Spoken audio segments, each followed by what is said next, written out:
With the rise of the Cheeto Furor, progressives everywhere are running scared, as made evident by sudden and completely coincidental spikes in search terms such as wipe, or erase, or statute of limitations.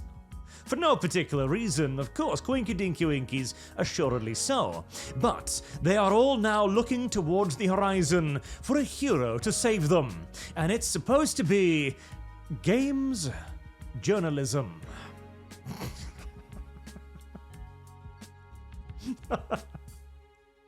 To be fair, that's a pretty good one.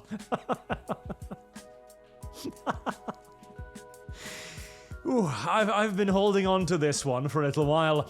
What games journalism can do now. I've been holding on to this for around about a month because I figured this would age very well indeed, as it was surely a matter of time now that the death squads would finally hit the streets.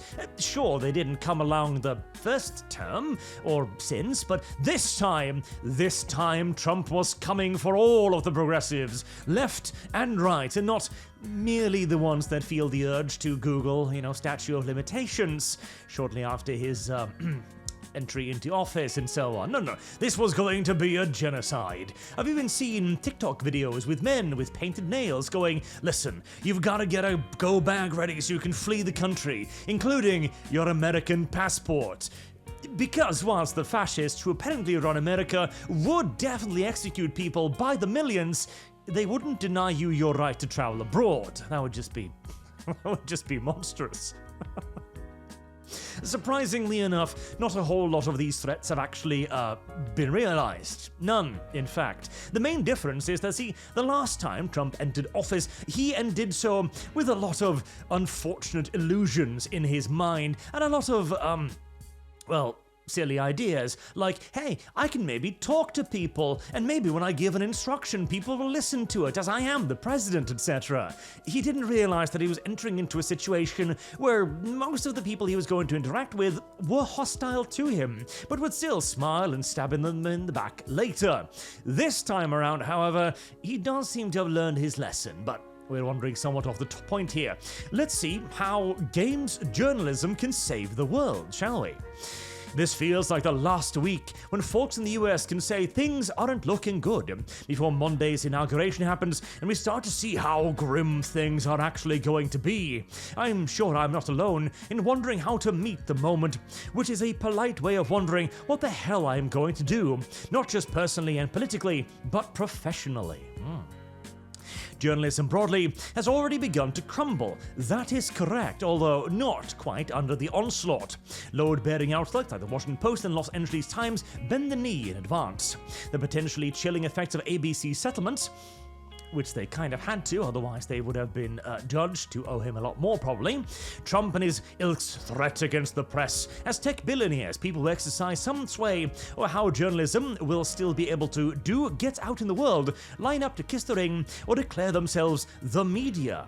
Those declaring themselves the media, incidentally, is literally just people, just the general public.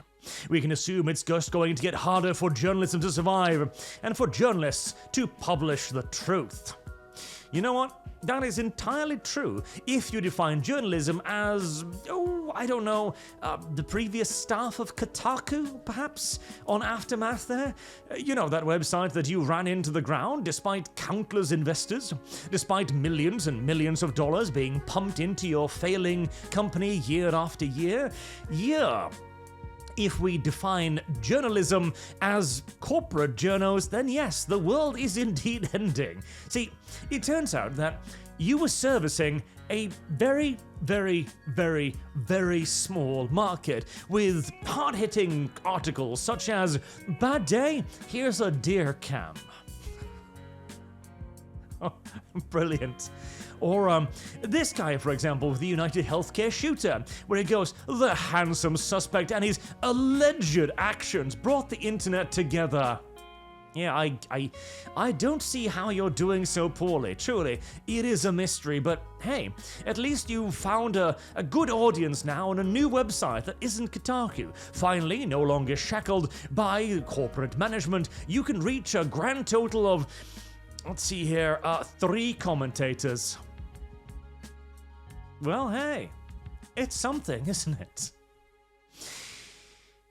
I've been thinking a lot about what it's going to mean to be a games journalist after Monday. Journalism can be a bit self-important, not entirely undeservedly. Oh, I don't know about that. And while I'm proud to tell people what I do for work, when they ask for details, I'll often say, I cover tech. This is true, but it's also a way to avoid trying to explain what games journalism is, or of having to defend why it matters, which I can understand is a rather difficult thing to do in this day and age. The beat can often feel frivolous or unnecessary. Well, no, that's exactly the thing, but we'll get to that point later. I think we've all had days when we do feels out of step with the world around us.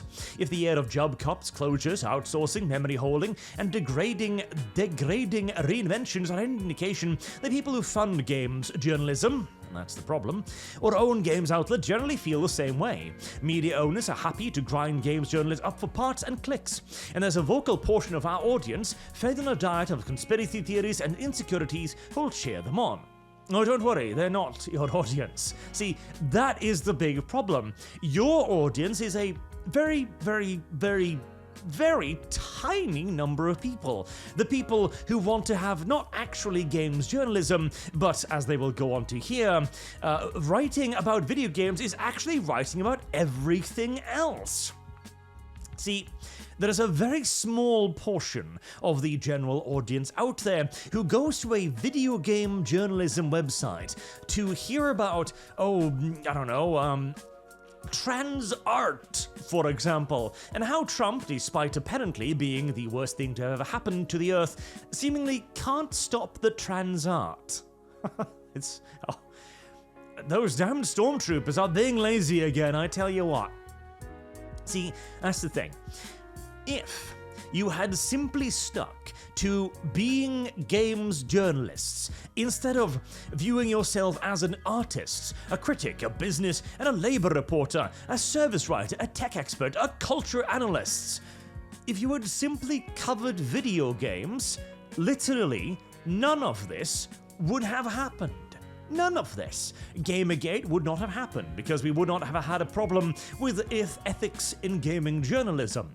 The general outcry against games journalism would not have happened. Kotaku would not have died. The various other games outlets that have been fortunately tossed on the scrap heap of history would also have remained intact to this day because gamers genuinely adored those sites. Even in the day of print media, when you had to go down to the shop once a week to pick up a new magazine, we did so because it was gaming news. It was coverage of a hobby that we all shared and we all loved. Gaming journalism didn't die. You killed it by talking about, again, everything that isn't it. That was the biggest problem of it all. When you decided to do it about business, about labor reports, about service, about tech expertise, about cultural analysis, that is when you killed games journalism. Part of the reason we know how to do that is because we've been here before. Games, most community get dragged into politics as a scapegoat. Most commonly get dragged into politics whenever violence occurs, but we know that the soon-to-be ruling party took its playbook from our beat. That is actually correct. We're intimately familiar with the tactics and how they're deployed to silence journalists, woo the young and disaffected, some claim swung in the last election, and spread misinformation that primes people for more. That is correct.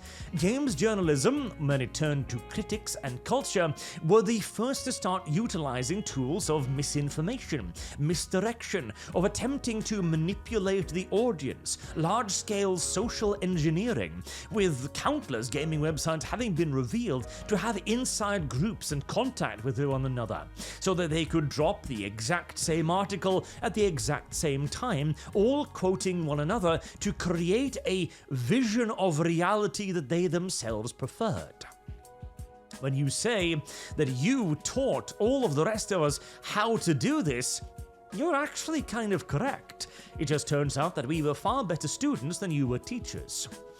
We've learned and are still learning how to stand up to these tactics, and our audiences know how to see through them too. Exactly. All three of them. In our careers, we've been at the forefront of the degradation of the internet and of journalism widely. Correct. Game sites and verticals have been early to the chopping block in the face of consolidation and economic changes. We know how tweaks to search and social media algorithm can affect the work of our owners ask us to do lessons more and more outlets start to learn. We've lived through and continue to live through the conflicts that exist between traditional journalism and the personalities or influencers more and more people turn to for information. And while none of that's been pretty and none of us are out of the woods, it's also taught us how to do work regardless of circumstances. Well, how to do work regardless of circumstances so long as you maintain people who pay you money to do it. That's again the thing. Most games journalists writers are simply influencers without an audience. Whether that's at established outlets or outside of them, we've had a scene of independent outlets in non-traditional formats long before the wave of work-owned sites that spawned Aftermath and our peers. Our audience knows how to find us, and they are willing to support us. 3 comments. And if this is all starting to sound overly serious, even if you look at games journalism a little more than covering what basically amounts to expensive toys, that's a beat full of writers telling stories about all the different ways that people find joy, and audiences full of readers who want to hear about it. We are going to need those experiences in our lives in the years ahead, and we're going to need those stories and examples. I've been wrangling with how grandiose this all reads, and I won't lie that I wrote it, at least in part, to have something to pep up a future version of me who's pinned to his couch in despair. But maybe it can help you too. Journalists outside of games are going to need the skills we've honed in the coming environment. Our readers are going to need all the skills they have to navigate an even louder, more confusing world of misinformation, one with higher stakes than just whether or not you should buy a video game. And that is the key point right there. If you had simply stuck to the question of whether or not somebody should put $60, now $70, soon to be $80 down on a video game, none of this would have happened. Unironically, we are in the age of I just wanted to play video games. Why did you make me do this? That is where we are now, and it is games journalists' fault. They are the ones who started this. They are the ones who continued to ruin their own outlets. And now that they have splintered into smaller and smaller groupings, well, at the very least, see, there is not a problem with creating a product for a very small group of people. Nothing wrong with that whatsoever. Being a niche creator is in fact good, and having people talk about culture and video games can indeed be a profitable one. Hell, that's kind of what I am doing now, although we are certainly leaning far more heavily into the cultural and the philosophical artist here than on the video games themselves. For me, I prefer to retain the idea of video games mostly as a fun thing we do on streams, rather than something more serious, except when the opportunity, more correctly, the duty arises to point out when video games are not made into video games anymore, when they are no longer for fun, when they are instead for political agendas. And to fight against that in the hope that we might actually return to a period of time where video game journalists might cover video games again.